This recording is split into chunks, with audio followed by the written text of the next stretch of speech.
Hello and welcome to my Action Research Interim Report for Berry College. I'm Courtney Pate and I am a kindergarten teacher at XYZ School. So just some quick introductions, the title of my project, my problem of practice, and of course my research question is, will kindergarten students who participate in a weekly multisensory directed drawing for a given period of time improve on their handwriting skills? So despite having a decade of early childhood teaching experience, I've noticed some ongoing challenges with letter formation, including size, placement, legibility. These persist in kindergarten even after the explicit instruction. So when assigning values for analysis, a winter handwriting assessment confirmed that 16 students remained below proficiency, highlighting that a traditional handwriting instruction alone is insufficient. This data establishes a need and helped to guide the direction of the study. So the research to shape the area of the problem of practice, you can see that on the screen. Particularly, I enjoyed which handwriting is most effective in kindergarten when it's multisensory, engaging, integrated into these meaningful activities rather than taught in isolation. This is just beautiful sounding to my ears. Another one that I enjoyed was Zaruku et al. And it helped to shape my study because it talked about how children's emotional states significantly impacted handwriting quality. So becoming more emotionally aware in education is a strong tool that can enhance learning and performance of the student's handwriting. So planting the seed, why the baseline for handwriting matters. So in this kindergarten, okay, we want to we see that handwriting is the seed that we're planting. So before growth can even begin, we need to check that soil. And that's going to be our baseline assessment using the OG Blackline Masters. It's going to measure how many of the 52 upper and lowercase letters of each of the 17 students could correctly form. So on this page, you can see the distribution of the scores, the mean, median, mode, and this data marks our starting point and helps us track if multisensory directed drawing activities does in fact support handwriting growth. So let the growing begin. On this page, you can see my hypothesis and clearly see the variables in the study. The independent variable is the 12-week multisensory directed drawing intervention implemented by the spring with the same 17 students. It's used to measure its impact on handwriting when compared to the benchmark. So the dependent variable is the edited IMSE OG Blackline Masters. It's used as the benchmark for all 17 students first in the fall, after the initial Tier 1 instruction has occurred, and then again in the spring during the directed drawing intervention.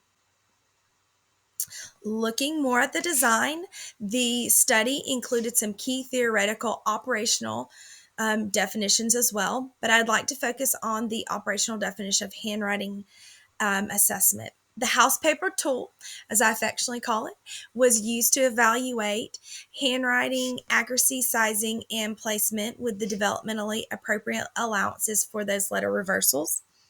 The assessments were conducted at the baseline, midpoint, and post-intervention. And over the 12 weeks, the students were engaged in the weekly 15 to 20 minutes directed drawing sessions with the sensory and auditory integration. So on the page, you can see an example of the house paper and then an example of one of the interventions that we did.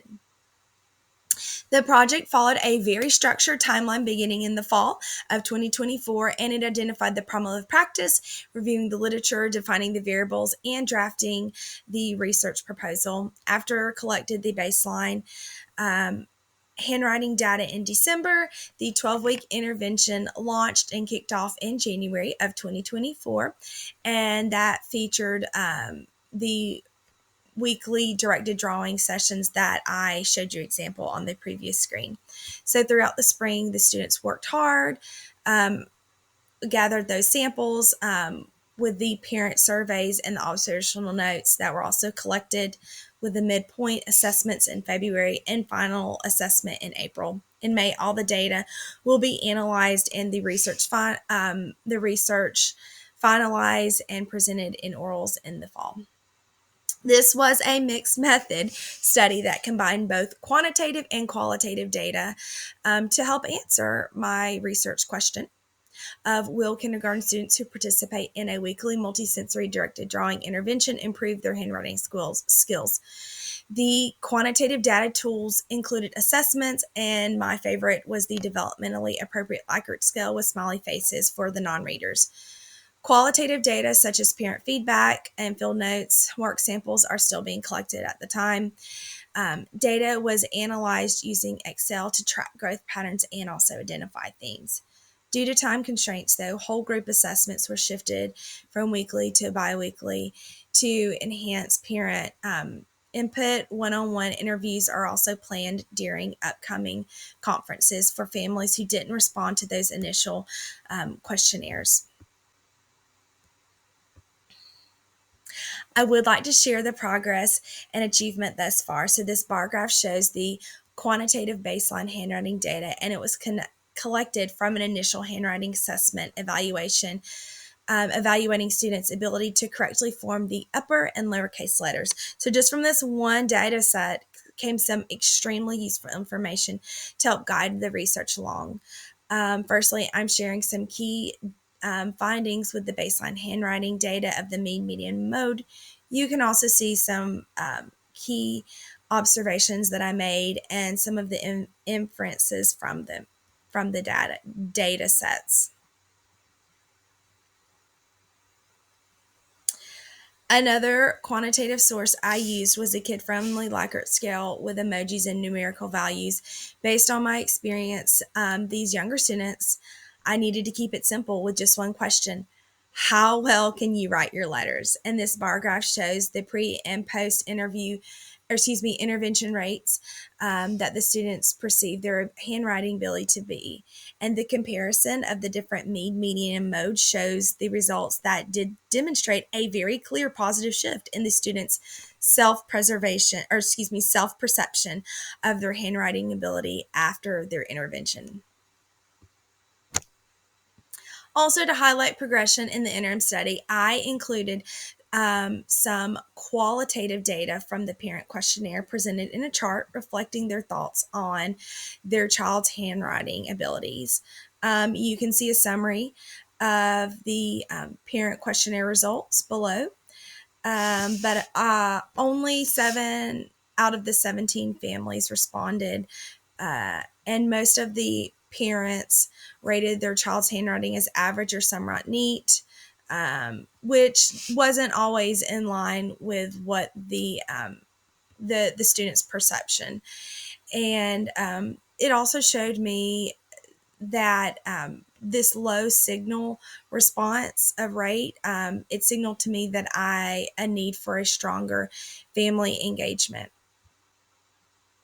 I am so proud. I am beaming with the when I reviewed the statistical summary of the handwriting growth trends from the line graph that's shown. You can see the mean, median, and mode, as well as some key observations and inferences. So most students showed steady improvement in handwriting accuracy. There were some high achievers, noticeable growth seen in groups of students, and also minimum progression. A mode of 40 indicates that many of the students reach mastery, level by the end. I'm not going to lie, though, there are some key challenges. Need to keep it real with you. While many students thrived with the multisensory elements, some rushed or skipped. And this is developmentally appropriate because the fine motor skill work, it does take practice. And so that made it a little tricky to decide and determine if the handwriting gains were just from the intervention or maturity over time. There were scheduled interruptions, interruptions to schedule, checkouts, fire drills, weather delays. These happened and occurred, and we just made the best of it, trying to make up the intervention as close as our schedule would allow. Also, there was some developmentally variability. Some students entered kindergarten with a wide range of readiness. Some had never held a pencil. Others could write words. So to manage this, we just consistently used the OG Blackline Masters just to help keep fair measures and track growth evenly. So when I reflect on learning throughout my multisensory directed drawing intervention, I've learned a lot, and I've confirmed some beliefs about simplifying the instruction and incorporating engaging hands-on strategies to improve motivation and development. It's also taught me a lot about the value of collecting both quantitative and qualitative data to guide and refine. I do have some next steps. I need to send home the parent questionnaire. You can see them on the screen. I also need to get with my parents to collect the data source. In conclusion, the multisensory directed drawing and handwriting, it did lead to some notable growth and gains from my handwriting, accuracy, and data and confidence. You can also see the statistical significance of the parent feedback, and it showed that overall it was very practical benefits from the classroom. Overall, it was a great use of my time with my learners. These are my references, and thank you so much for your listening.